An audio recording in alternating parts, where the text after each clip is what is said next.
আসসালামু আলাইকুম সুপ্রিয় শিক্ষার্থী বন্ধুগণ, আজকে আমরা জাবেদাও অধ্যায়ে 2 নম্বর সৃজনশীল প্রশ্নের সমাধান নিয়ে হাজির হয়েছে। তো এই 2 নম্বর সৃজনশীল প্রশ্নটা আগে পড়ে বোঝার চেষ্টা করব, তারপরে এই প্রশ্নগুলোর সমাধান আমরা ধারাবাহিকভাবে করব। তো আশা রাখি তোমরা ধৈর্য সহকারে আমার সাথে থাকবে। আর হ্যাঁ, কোথাও বুঝতে অসুবিধা হলে অবশ্যই কমেন্টের মাধ্যমে জানাবে। আমি তোমাদেরকে রিপ্লাই দিয়ে সেটা বুঝিয়ে দেওয়ার চেষ্টা করব। তো চলো শুরু করি আমরা। দেখো, বলা আছে 2 নম্বর সৃজনশীল প্রশ্নে বাহাউদ্দিন অ্যান্ড সন্সের 2025 সালের মে মাসের লেনদেন সমূহ নিম্নরূপ। তাইলে কি বলা আছে? বাহাউদ্দিন অ্যান্ড সন্স, এটি হলো তার প্রতিষ্ঠানের নাম। হ্যাঁ, যেটি তুমি নিজে মনে করবে। হ্যাঁ, 2025 সালে মে মাসের লেনদেন সমূহ নিম্নরূপ। কি কি আছে দেখো।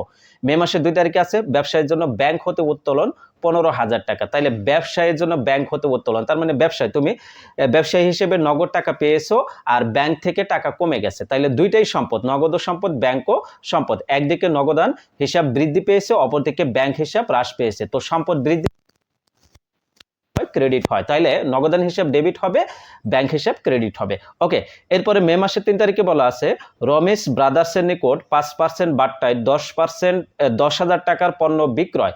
তাহলে দেখো এইখানে কিন্তু নগদ বা বাকিতে বা চেকে এই ধরনের কোনো কিছু উল্লেখ নাই। তার মানে এইটি বিক্রয় করেছে, পণ্য বিক্রয় করেছে, তার মানে এটা বিক্রয়, এটা নিঃসন্দেহে। কিন্তু বিক্রয় বা ক্রয়ের সময় যদি ব্যক্তি বা প্রতিষ্ঠানের নাম উল্লেখ থাকে, তারপরে যদি কোনো কিছু উল্লেখ না থাকে, তাহলে সেটি বাকিতে হয়েছে বলে ধরে নিতে হয়।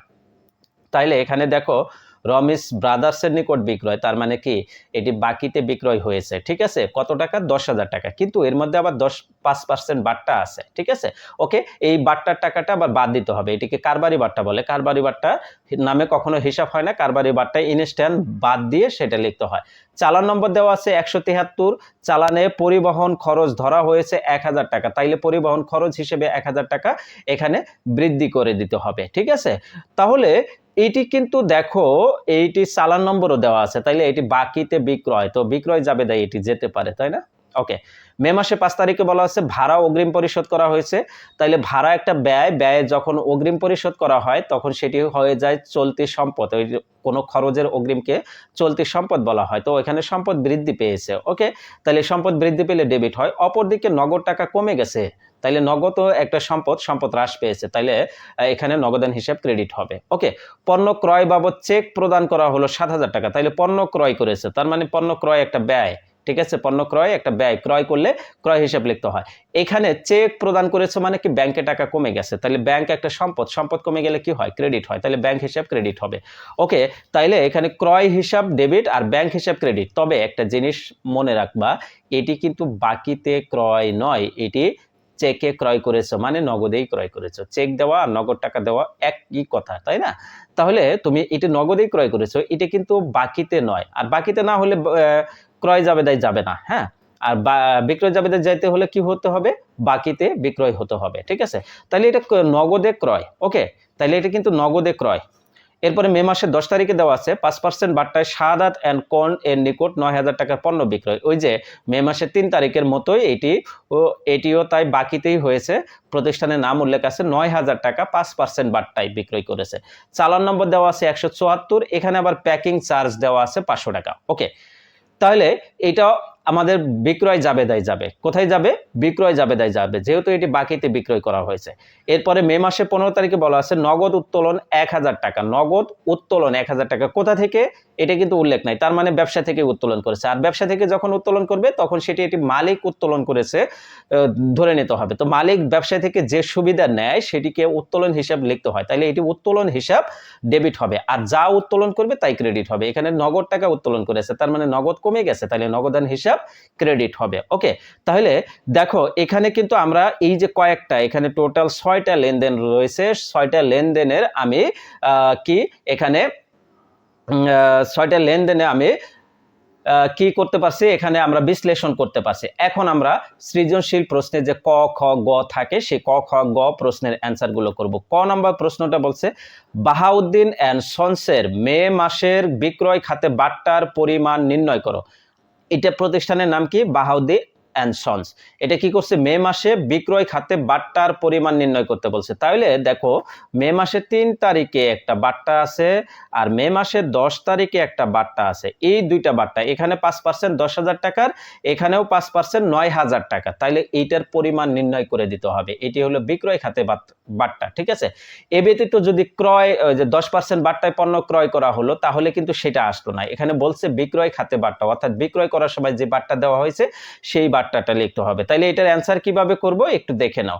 তাইলে প্রথমে আমরা তারিখ, বিবরণ, টাকা টাকা এরকম একটি কলাম কেটে নেব, নিয়ে তারিখ দিয়ে দেব 2025 মে মাসের 3 তারিখ। এখানে লিখব রমিজের নিকট পণ্য বিক্রয় বাবদ বাট্টা। রমিজের নিকট কত টাকা বিক্রি করেছে, দেখো 10,000 টাকা বিক্রয় করেছে। এখানে 10,000 টাকা 5% বাট্টায়। ওকে, তাইলে 10,000 টাকা 5% বাট্টায়, তাহলে 10,000-এ 5% হবে 500 টাকা। ওকে, তারপরে 10 তারিখে, মে মাসের 10 তারিখে সাদাত অ্যান্ড কর্নের নিকট 9,000 টাকা বিক্রয় বাবদ 5% বাট্টা পেয়েছি।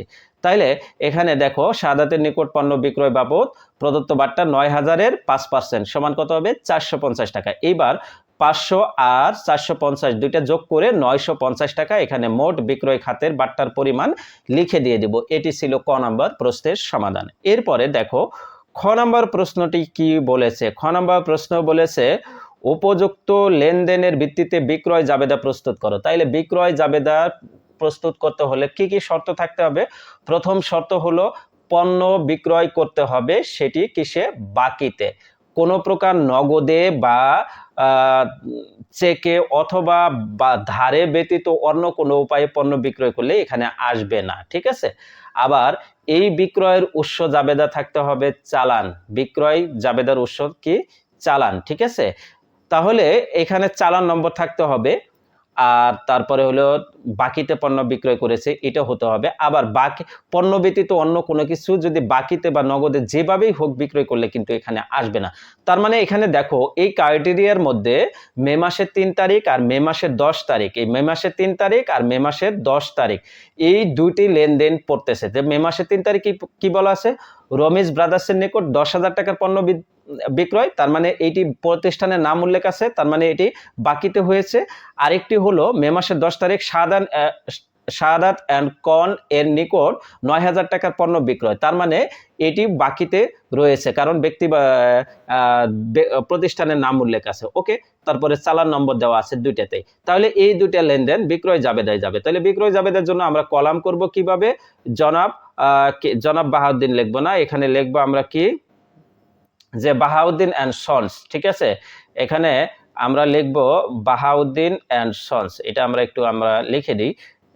ওকে, বাহাউদ্দিন অ্যান্ড সন্স এর বিক্রয় জাবেদা। ওকে, বিক্রয় জাবেদা করার জন্য কিভাবে কলাম কাটবো, তারিখ, ডেবিট হিসাব খাত, চালান নম্বর, সূত্র, দেনাদার হিসাব ডেবিট, বিক্রয় হিসাব ক্রেডিট, ঠিক আছে। তাহলে এটি আমরা একটু বড় করে দিই, ঠিক আছে। এটা দেখো দেনাদার হিসাব ডেবিট, বিক্রয় হিসাব ক্রেডিট। দেনাদারের জায়গায় প্রাপ্য হিসাবও লিখতে পারো তোমরা, ওকে, লিখতে পারবা, সমস্যা নাই। তাইলে এটা লিখবা তারিখের ঘরে 2025 মে মাসের 3 তারিখে রমেশ ব্রাদার্সের কাছ থেকে কিনছো না, তাই না। কি করবা, রমেশ ব্রাদার্স, এই যে রমেশ ব্রাদার্স কত, 10,000 টাকা 5% বাট্টা। তাহলে 10,000 থেকে 5% বাট্টা বাদ দিতে হবে।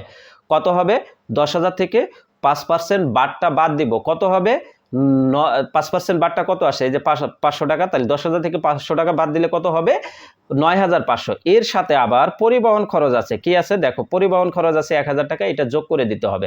যোগ করে দিলে এটা রেজাল্ট হবে 10,500 টাকা। তাইলে আমরা এই যে দেনাদার হিসাব ডেবিট, বিক্রয় হিসাব ক্রেডিট যে লিখেছি, এইখানে 10,500 টাকা আমরা দিয়ে দেব। চালান নম্বর 173 দিয়ে দেব, সূত্রতে সুন্দর করে একটি টিক দিয়ে দেব। এরপরে মে মাসের 10 তারিখে আরেকটি লেনদেন দেওয়া আছে, 9,000 টাকা বিক্রয় করা হয়েছে 5% বাট্টায় সাদাত অ্যান্ড কর্নের নিকট। এটা বাট্টা চালান নম্বর দেওয়া আছে 174, প্যাকিং চার্জ দেওয়া আছে 500 টাকা। তাইলে 9,000 থেকে প্রথমে 5% বাট্টা আগে বাদ দিব। 9,000 থেকে 9,000-এর 5% বাট্টা কত হবে, 450। তাহলে 9,000 থেকে 450 বাদ দিব, বাদ দিলে 8,000 কত, 550 হবে। এই 8,550-এর সাথে 500 টাকা যোগ করব, যোগ করলে আমার 9,050 টাকা হবে। কত হবে, 9,050 টাকা। এখন এই দুইটা যোগ করব, যোগ করে 19,550 টাকা লিখে দিব, তাইলে বিক্রয় জাবেদার যোগফল 19,500 টাকা। এইটা কিন্তু এখানে লিখতে হবে না, সমস্যা নাই।